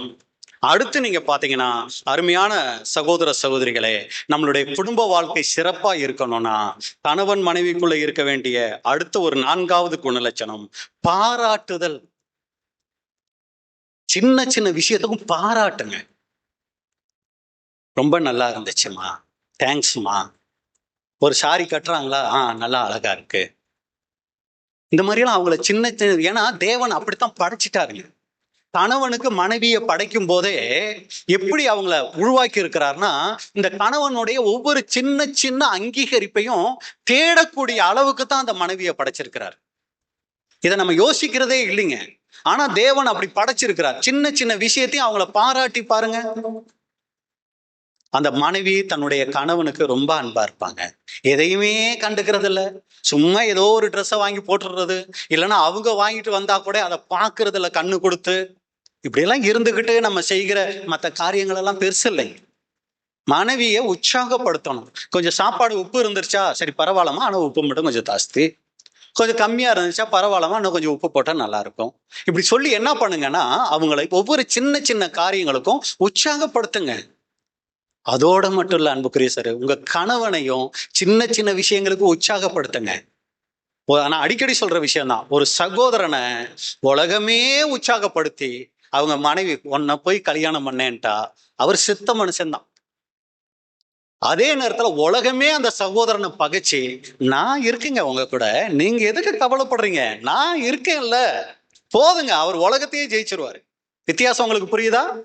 உலகமே அவரை நல்ல ஒரு சகோதரன் சொல்லி பாராட்டி மனைவி அவரை அங்கீகரிக்கலன்னு வைங்களே, அந்த சகோதரன் ஒரு நடைப்பிணமா தான் அந்த உலகத்துல இருப்பாரு. அதே நேரத்துல அந்த மனைவி அவருக்கு சப்போர்ட்டா நின்னுட்டா, யாரு எதிர்த்துட்டாலும் தைரியமா நிப்பாருங்க. ஏன்னா அதான் ரகசியம், அதான் குடும்பத்துல தேவன் வைத்திருக்கிற ரகசியம். கணவன் மனைவி 2 பேரும் சத்தியத்துக்குள்ள நீங்க இங்க வந்திருந்தீங்கன்னா, தயவு செஞ்சு இந்த ஒரு பொருத்தனையை நீங்க எடுங்க. ஒவ்வொரு சின்ன சின்ன விஷயத்துக்கும் என் மனைவியை பாராட்டுவேன், என் கணவனை பாராட்டுவேன்னு சொல்லி நீங்க எடுங்க. தயவு செஞ்சு மனைவியை அற்பமா பார்க்காதீங்க. ஒருத்தர் அப்படித்தாங்க இருந்தாரு, 2 சம்சாரம் அவருக்கு, சரிங்களா? தங்கச்சியை ரொம்ப நேசிக்க ஆரம்பிச்சிட்டாரு, அக்காவை கண்டுக்கவே இல்லை. யாருங்க அது? யாக்கோபு. ஆண்டவர் அதை பார்த்தாரானா? பார்த்தாரு. பாருங்க, ஆதியாகமம் 29ஆம் அதிகாரம் 31வது வசனம். ஆதியாகமம் 29:31. லேயாள் அற்பமாய் எண்ணப்பட்டாள் என்று கர்த்தர் கண்டு. போதும். லேயாள் அற்பமாய் எண்ணப்படுகிறதை கர்த்தர் கண்டு. யாக்கோபு கூட யோசிக்கவே இல்லை, இது வேண்டான்னு விட்டுருந்தேன், தேவையில்லாம 7 வருஷம் வேலை செஞ்சது வேஸ்ட், இதை தூக்கி எனக்கு கட்டி வச்சுட்டா அந்த மாமன், நிம்மதியா இருந்திருப்பேன் ராகேல கல்யாணம் பண்ணியிருந்தா. இந்த பூச்சிக்கண்ணை கொண்டு வந்து எனக்கு கல்யாணம் பண்ணி வச்சுட்டு, இவளை பார்த்தாலே எனக்கு பிடிக்கல. ஆனா கர்த்தர் அதை பார்த்துக்கிட்டு இருந்தாரு. லேயா நீ அற்பமா நினைக்கிற, ராகேலுக்கு ஸ்டாப் கற்பம், லேயாளுக்கு கற்பத்தை கொடுத்தார். நம்ம நினைச்சுக்கிறோம் இந்த சின்ன விஷயத்தையெல்லாம் ஆண்டவர் போய் பார்த்துக்கிட்டு இருப்பாராகும். ஓடி உன்னை போய் கல்யாணம் பண்ணதுக்கு நான் வேற யாரையா கல்யாணம் பண்ணா, இதெல்லாம் நம்ம சாதாரணமா உச்சரிக்கிற வார்த்தைகள். ஆனா தேவனுக்கு கணக்கு கொடுக்க, நான் பார்த்து கொடுத்த பெண்ணை, நான் கொடுத்த ஆணை இப்படியெல்லாம் நீ பேசிட்டு இருக்கிறியா? அன்புக்குரிய சகோதர சகோதரிகளே, லேயாள் அற்பமா எண்ணப்பட்டாள் என்று கர்த்தர் கண்டு. இன்னைக்கு ஒவ்வொரு குடும்பத்திலையும் கணவன் மனைவியை சிரமப்படுத்திக்கிட்டு இருந்தா அதை கர்த்தர் கவனிச்சுக்கிட்டு இருக்கிறார். அந்த வார்த்தைகளை கேட்கிறாரு. என் பிள்ளைய இப்படியெல்லாமா நீ கிண்டல் பண்ணிக்கிட்டு இருக்கிற, என் பிள்ளைய இப்படியெல்லாமா நீ பேசிக்கிட்டு இருக்கிற, கர்த்தர் பார்த்துட்டு இருக்கிறாருங்க. நம்ம நினைக்கிறது இல்லை, இதெல்லாம் கர்த்தர் பார்க்கிறாரு. ஏன்னா இந்த மாதிரி சப்ஜெக்ட் நம்ம கேட்கறது இல்லையே. கேட்டா தானே நமக்கு ஒரு பயம் வரும். நம்ம கேட்கறதே இல்லையே. அதே மாதிரி கணவனை தேவையில்லாம பேசுகிற வார்த்தைகளை கர்த்தர் கவனிச்சுக்கிட்டு இருக்கிறாரு. நம்ம உடன்படிக்கையெல்லாம் தேவன் கணக்கிலே எடுக்க மாட்டாருங்க. ராஜ்யத்துல உயிர்த்தெழுந்து வர ஜனங்களுக்கு எப்படாத்த ஒழுக்கத்தை சொல்லி கொடுத்துட போறோம் நம்ம, இப்படி ஒரு வாழ்க்கை நம்ம வாழ்ந்துட்டு. அப்ப அன்புக்குரிய சகோதர சகோதரிகளே, பாராட்டுகிற விஷயத்துல ரொம்ப கவனமா இருக்கணும். அடுத்து 5வது, மறைத்தல். உங்க குடும்ப வாழ்க்கை சிறப்பா அமையணும்னா உங்க துணையிடம் கூடுமான வரை, நல்லா கவனிங்க, கூடுமான வரை எதையும் மறைக்காதீங்க. ஏன் பிரதர் கூடுமான வரைன்னு சொல்றீங்க? கூடுமான வரை சொல்லாமலேயே எதையும் மறைக்காதீங்கன்னு நீங்க சொல்லலாமே அப்படின்னா காரணம் இருக்கு, அதை பின்னாடி சொல்றேன்.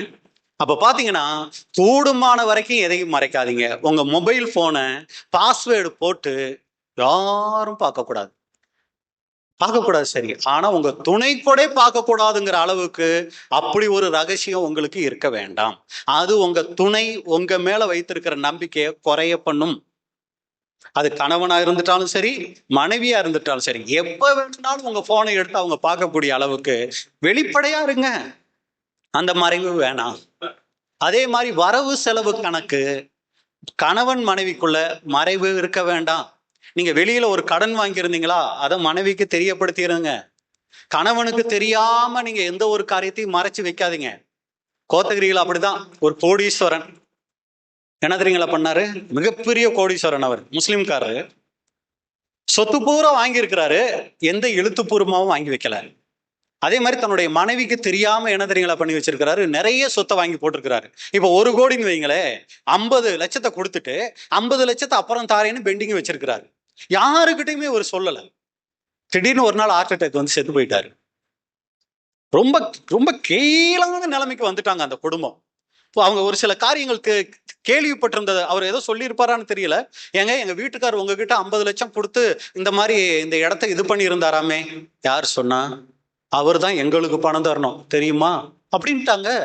உண்மையில நடந்த சம்பவங்க.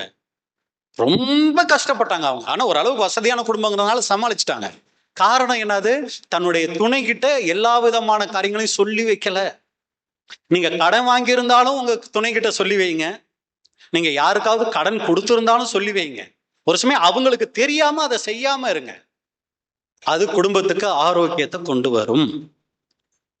எப்ப இந்த ஒருத்தருக்கு ஒருத்தர் கணவன் மனைவிக்குள்ள இந்த மறைச்சிக்கிற பழக்கம் வந்துச்சு தெரியுங்களா? எப்ப வந்திருக்கும்னு நினைக்கிறீங்க? ஏதேன் தோட்டத்திலேயே வந்துருச்சு.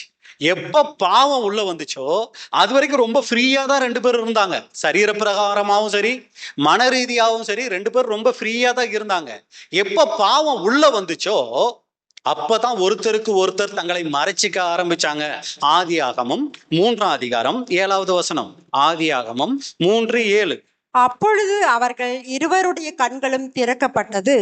அவர்கள் தாங்கள் நிர்வாணிகள் என்று அறிந்து அத்தி இலைகளை தைத்து தங்களுக்கு அரைக்கச்சைகளை உண்டு பண்ணினார்கள். ஏவாள் தன்னை பாத்திரக்கூடாது, ஆதாம் தன்னை பாத்திரக்கூடாது, அத்தி இலைகளை வைத்து தங்களை மறைத்துக் கொள்ளுகிறார்கள். அப்ப அன்புக்குரிய சகோதர சகோதரிகளே, கணவன் மனைவிக்குள் குடும்ப உறவு சிறப்பா இருக்கணும்னா வெளிப்படையா இருங்க, உண்மையா இருங்க. ஏன்னா நம்ம குடும்பத்துல, நம்ம ஆரம்பத்துல சொன்னபடிதான், சகோதரருடைய எழுத்துக்கள்ல சொன்னதுதான், குடும்பத்துல நம்ம உண்மையா இல்லாம உண்மையுள்ளோர் வாய்ப்புக்கு போயிடலாம்னு நினைச்சோம்னா அது நம்மளை நாமளே ஏமாத்திக்கிற ஒரு காரியம்.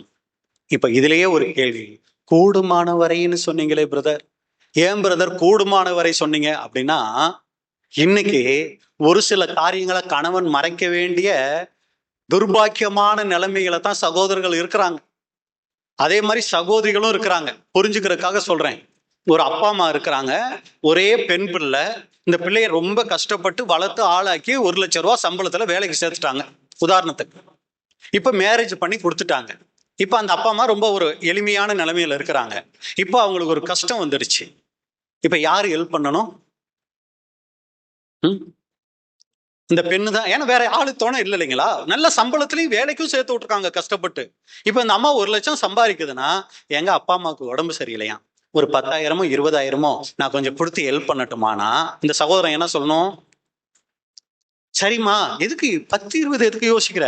வருஷம் மாசம் மாசம் எனக்கே தானே எல்லாத்தையும் கொண்டு வந்து பண்ற, நீ இதுல ஒரு 50,000மே கொண்டு போய் கொடு அப்படின்னு சொல்ற மாதிரி இருந்தா இந்த சகோதரி எப்படி இருப்பாங்க தன் கணவன் கிட்ட?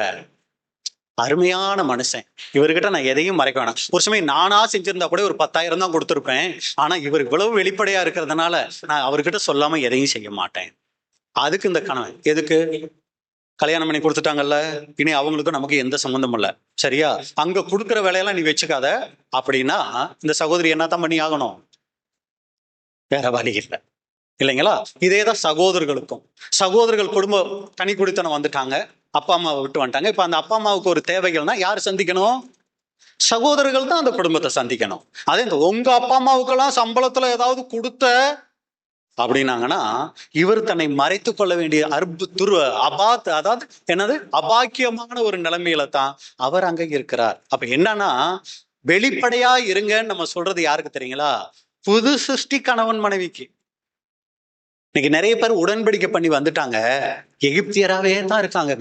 நம்ம அடிக்கடி சொல்றதுதான், எப்படி கானான் தேசத்துல இருந்து இஸ்ரேல் ஜனங்கள் மட்டும் வரல, கூடவே பஸ்காவும் ஆசரிச்சுட்டு செங்கடலையும் கடந்து யார் வந்துட்டா உள்ள? எகிப்தியரும் கூடவே வந்தாங்க பாருங்க. இந்த எகிப்தியர் ஏன்னா அந்த எகிப்து தேசத்துல இருக்கும் போதே மேரேஜ் பண்ணிட்டாங்க, வேற வழியே இல்லை. இவங்களும் பஸ்கா ஆசரிச்சாங்க, செங்கடல்ல கடந்தாங்க, மதுரை தண்ணீரை குடிச்சாங்க, மண்ணா சாப்பிட்டு கூடவே வந்துகிட்டு இருக்கிறாங்க. புத்தி மட்டும் மாறவே இல்லை. இப்படி இருக்கும்போது ஒண்ணுமே செய்ய முடியாது.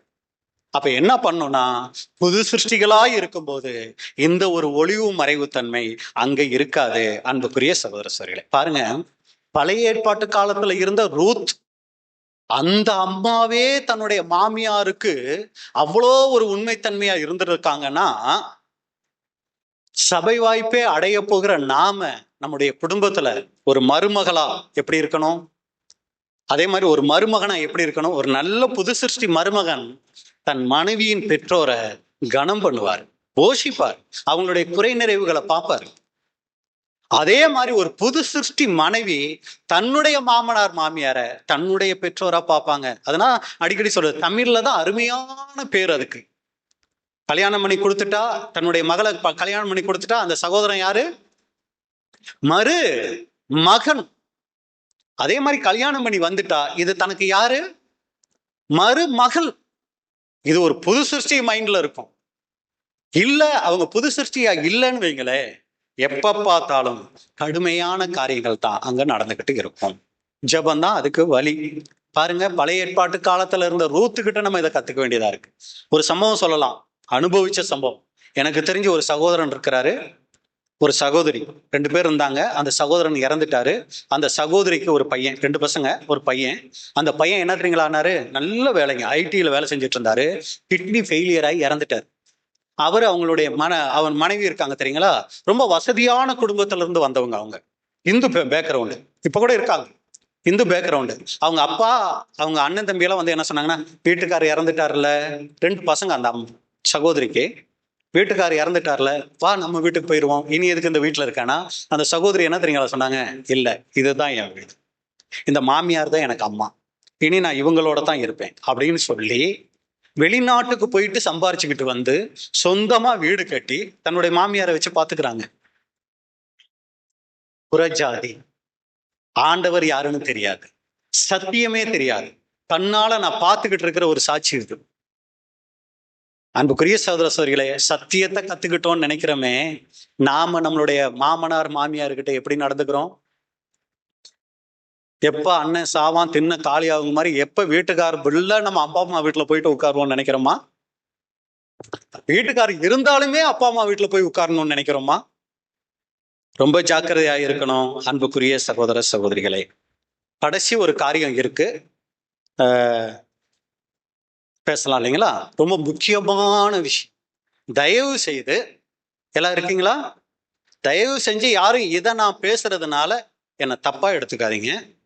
ஏன்னா இது ரொம்ப கவனிக்க வேண்டிய ஒரு விஷயம். மேடை நாகரிகத்தோட, சபை நாகரிகத்தோட இதை நான் பேச வேண்டியதா இருக்கு. ஒரு கணவன் மனைவி நல்லா அவங்க வாழ்க்கை நல்லா இருக்கணும்னா ரொம்ப முக்கியமான இன்னொரு குணலட்சணம் தாம்பத்தியம். உங்களுக்கு அதை விருச்சம் புரிஞ்சிருக்கும்னு நினைக்கிறேன். இந்த தாம்பத்தியங்கிறது ரொம்ப ரொம்ப முக்கியமான ஒரு விஷயம். தாம்பத்தியம் அப்படின்னா அது கணவன் மனைவிக்கே இடையேயான உறவு, வேற யாரும் இந்த உறவுல பங்கு போட முடியாது. மன வாழ்க்கை, குடும்ப வாழ்க்கை, குறிப்பாக திருமண வாழ்க்கையில உடல் மற்றும் மன ரீதியான நெருக்கத்தை இது குறிக்குது. இது ஒரு புனிதமான பிணைப்பு, இது ஒரு ஆரோக்கியமான உறவினுடைய ஒரு அடையாளம். அன்புக்குரிய சகோதர சகோதரிகளே, இது வெறும் உடல் சார்ந்த விஷயம் மட்டும் இல்லை. அன்பு, புரிதல், பரஸ்பர மரியாதை மற்றும் அரவணைப்பு ஆகியவற்றை உள்ளடக்கியது. அப்ப இந்த தாம்பத்திய வாழ்க்கைங்கிறது ரொம்ப ரொம்ப முக்கியம். இதை குறித்து வசனம் சொல்லும்போது எபிரேயர் 13:4 எபிரேயர் 13:4. விவாகம் யாவருக்குள்ளும் கனமுள்ளதாயும் விவாக மஞ்சம் அசூசிப்படாததுமாய் இருப்பதாக வேசிக்கல்லரையும் விபச்சாரக்காரரையும் தேவன் நியாயம் தீர்ப்பார். விவாகம் யாவருக்குள்ளும் கனமுள்ளதாயும் விவாக மஞ்சம், அதான் தாம்பத்தியம், அசுசிப்படாததாயும் இருப்பதாக. இது இன்னொரு மொழிபெயர்ப்புல நீங்க எடுத்துக்கிட்டீங்கன்னா, திருமண ஏற்பாட்டை எல்லாரும் மதியுங்கள், தாம்பத்திய உறவின் புனிதத்தை கெடுக்காதீர்கள், ஏனென்றால் பாலிய முறைகேட்டில் ஈடுபடுகிறவர்களையும் மனத்துணைக்கு துரோகம் செய்கிறவர்களையும் கடவுள் நியாயம் தீர்ப்பார். அப்ப அன்புக்குரிய சகோதர சகோதரிகளே, இதை குறித்து நம்மளுடைய சகோதரர் சொல்லும்போது, மாம்சீக உறவில் எப்படிப்பட்ட ஆசைகளும் தேவைகளும் உண்டு என்பதையும் எந்த அளவுக்கு அவைகளுக்கு இடம் கொடுக்க வேண்டும் என்பதையும் தெளிவாக பகுத்தறிய வேண்டும். நல்லா கவனிக்கிறீங்கன்னு நான் நினைக்கிறேன். மாம்சீக உறவில் எப்படிப்பட்ட ஆசைகளும் தேவைகளும் உண்டு என்பதையும் எந்த அளவுக்கு அவைகளுக்கு இடம் கொடுக்க வேண்டும் என்பதையும் தெளிவாக பகுத்தறிய வேண்டும். மரண பரியந்தம் செய்துள்ள உடன்படிக்கையை மீறாமலும் அதை பயனற்றதாக ஆக்காமலும் இருக்கும்படியாக எந்த அளவுக்கு இந்த ஆசைகளும் தேவைகளும் சரியான முறையில் செய்யப்பட வேண்டும் என்பதை பகுத்தறிதல் வேண்டும். இன்னைக்கு நிறைய குடும்பங்கள்ல கணவன் மனைவிக்குள்ள ஒத்து வராம போறதுக்கு தேவையில்லாத பிரச்சனைகளுக்கெல்லாம் காரணம் என்ன தெரியுங்களா? இந்த தாம்பத்திய வாழ்க்கை தான். ஒரு சிலர் தனிப்பட்ட முறையில ஒரு தகப்பன் ஸ்தானத்துல நம்ம கிட்ட நிறைய பேர் ஒரு சில ஆலோசனைகளை எல்லாம் கேட்டிருக்கிறாங்க. அவங்களுக்கு நிறைய தடவை நம்ம ஒரு சில ஆலோசனைகள் சொல்லி இருக்கிறோம். அதை வைத்துதான் நம்ம இதை எடுக்கணும்னு ரொம்ப ஆசையும் கூட பட்டுறாங்க. ஏன்னா இது எல்லாரும் வெளியரங்கமா பேச ரொம்ப யோசிப்பாங்க. ஆனா இது வெளியரங்கமா பேச வேண்டிய ஒரு விஷயமா இருக்குது. ஏன்னா எல்லாரும் இதை தொடமாட்டாங்க. ஆனா இது ரொம்ப முக்கியமான ஒரு காரியமாகவும் இருக்கு, அன்புக்குரிய சகோதர சகோதரிகளே. ஏன்னா ஒரு சிலர் குடும்பத்துல பாத்தீங்கன்னா எப்ப பார்த்தாலும் பிரச்சனைம்பாங்க.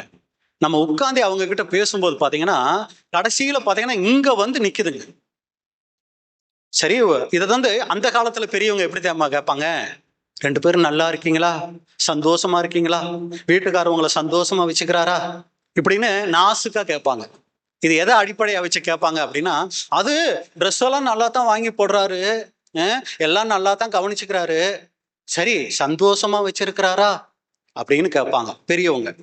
அப்ப அப்பா அம்மாவே கேட்பாங்க, எப்படிமா வீட்டுக்காரவனை சந்தோஷமா வச்சிருக்கிறாரா அப்படின்னு கேட்பாங்க. ஏன்னா அப்பா அம்மா கொடுக்க முடியாத, சகோதர சகோதரிகள் கொடுக்க முடியாத ஒரு உறவு அப்படிங்கிறது இந்த தாம்பத்தியம், கணவன் மனைவிக்குனே கொடுக்கப்பட்ட ஒரு புனித தன்மையான ஒரு உறவு. இதை குறித்து வேதம் சொல்லும் போது 1 கொரிந்தியர் 7:4 1 கொரிந்தியர் 7:4. மனைவியானவள் தன் சுய சரீரத்திற்கு அதிகாரி அல்ல, புருஷனே அதற்கு அதிகாரி. அப்படியே புருஷனும் தன் சுய சரீரத்திற்கு அதிகாரி அல்ல, மனைவியே அதற்கு அதிகாரி. இதனுடைய விளக்கங்கள் உங்களுக்கு தேவையில்ல, இதை நீங்க புரிஞ்சுக்கிட்டாலே போதும். இத ஒவ்வொரு புது சிருஷ்டி கணவனும் ஒவ்வொரு புது சிருஷ்டி மனைவியும் நல்லா உணர்ந்திருக்கணும். என்னுடைய சரீரத்துக்கு நான் அதிகாரி இல்லை, என்னுடைய கணவன். என்னுடைய சரீரத்துக்கு நான் அதிகாரி இல்லை, என்னுடைய மனைவி. அப்படிங்கிறத ஒவ்வொரு கணவனும் மனைவியும் நல்லா தெரிஞ்சிருக்கணும். அப்ப இந்த சத்தியத்துக்குள்ள வந்துட்டாலே பாலியத்துக்குரிய உணர்ச்சியை பாவமா நிறைய பேர் பாக்குறாங்க. எல்லாம் கவனிக்கிறீங்களா? நிறைய பேர் இதை ஒரு பாவமா பாக்குறாங்க. அன்புக்குரிய சகோதர சகோதரிகளை, ஒரு சிலர் இதுல ஆர்வம் இல்லாம இருக்கிறாங்க. ஆனா ரொம்ப கவனமா இருக்கணும். இது தேவன் ஒருத்தருக்கு கொடுத்த ஆசீர்வாதம். பக்தியுள்ள சந்ததியை பெற்றதற்காக தேவன் கொடுத்த ஆசீர்வாதம். ஒரு சமயம் இதுல கணவனோ மனைவியோ குறைவுள்ளவங்களா இருந்தோம்னா அதுக்காக ஜெபம் பண்ணணும். அப்பா, இது நீங்க கொடுத்த ஆசீர்வாதம், இதுல நான் ஒரு குறைவுள்ளவனா இருக்கிறேன். என் கணவனை திருப்திப்படுத்த முடியல, என் மனைவியை திருப்திப்படுத்த முடியல, எனக்கு ஞானத்தை கொடுங்க. ஒண்ணு சகோதரர்கள்கிட்ட, தகப்பன் ஸ்தானத்துல இருக்கிற சகோதரர்கள்கிட்ட ஆலோசனை பெறலாம். ஒரு சமயம் ரொம்ப கஷ்டமா இருக்கா, அதுக்குரிய மருத்துவர்கள்கிட்டயே நம்ம ஆலோசனை பெற்று குடும்ப உறவை ரொம்ப கவனமா பார்த்து கொள்ளணும். அன்புக்குரிய சகோதர சகோதரிகளே, இதை பத்தி நான் ரொம்ப பேச விரும்பல, இதோட நான் நிறுத்திக்கிறேன். ஆனா ரொம்ப ரொம்ப பயப்பட வேண்டிய முக்கியமான ஒரு விஷயம், இதுல கூட குறைவில்லாதவர்களா உங்களை கவனமா பார்த்துக்கங்க. இது நிறைய குடும்ப பிரச்சனைகளை தவிர்க்கும். பிரதர், இதுக்கு வயசு வித்தியாசமெல்லாம் இல்லைங்களா பிரதர் அப்படின்னு சொல்லி கேட்டோம்னா, வேதத்துல ஒரு உதாரணம் பார்த்து நம்ம முடிக்கலாம். ஆதியாகமம் 26ஆம் அதிகாரம் 8வது வசனம். ஆதியாகமம் 26:8. அவன் அங்கே நெடுநாள் தங்கியிருக்கையில் பெலிஸ்தருக்கு ராஜாவாகிய அபிமெலேக்கு ஜன்னல் வழியாய் பார்க்கும்போது ஈசாக்கு தன் மனைவியாகிய ரெபேக்காளோட விளையாடி கொண்டிருக்கிறதை கண்டான். பைபிள் நாகரிகமா போட்டிருக்கு, நம்மளும் நாகரிகமாவே புரிஞ்சுக்குவோம். சரிங்களா? ஈசாக்கு என்ன பண்ணிருக்கிறாரு? மனைவியாகிய ரெபேக்காளோட விளையாடி கொண்டிருக்கிறத பார்த்தாரு. விளையாடிக்கிட்டு இருக்கிறத பார்த்தே புரிஞ்சுக்கிட்டாரு, இவங்க ரெண்டு பேரும் அண்ணன் தங்கச்சி இல்ல, ஹஸ்பண்ட் அண்ட் ஒய்ஃபுங்கிறத அவர் புரிஞ்சுக்கிட்டாரு. என்ன அது, இவங்க பார்த்தா புருஷன் பொண்டாட்டி மாதிரி விளையாண்டுக்கிட்டு இருக்காங்களேன்னு கண்டுபிடிச்சிட்டாரு. எத்தனை வயசு இருக்கும்னு நினைக்கிறீங்க ஈசாக்குக்கு? ஒரு 25 வயசுல விளையாண்டா சரி பரவாயில்ல, ஒரு 30 வயசுல விளையாண்டா பரவாயில்ல. எத்தனை வயசு இருக்கும்னு நீங்க பார்த்தீங்கன்னா, இதுக்கு முன்னாடி அதிகாரங்களை நீங்க பாருங்க. ஆதியாகமம் 25ஆம் அதிகாரம் 20வது வசனம். ஆதியாகமம் 25:20. ஈசாக்கு ரெபேக்காளை விவாகம் பண்ணுகிற போது 40 வயதாய் இருந்தான். ஐயாவுக்கு எத்தனை வயசு? அங்கிள் இல்லைங்களா, பிரதர் கிடையாது. ஏன்னா 40 வயசு ஆயிடுச்சுல்ல, அங்கிள். 40 வயசுலதான் இவர் என்ன ஆகுறாரு, என்ன பண்ணாரு? விவாகம். 40 வயசுல தான் மேரேஜே பண்ணிருக்கிறாரு. இப்ப 25-24 வாசிங்க. ஆதியாகமம் 25-24.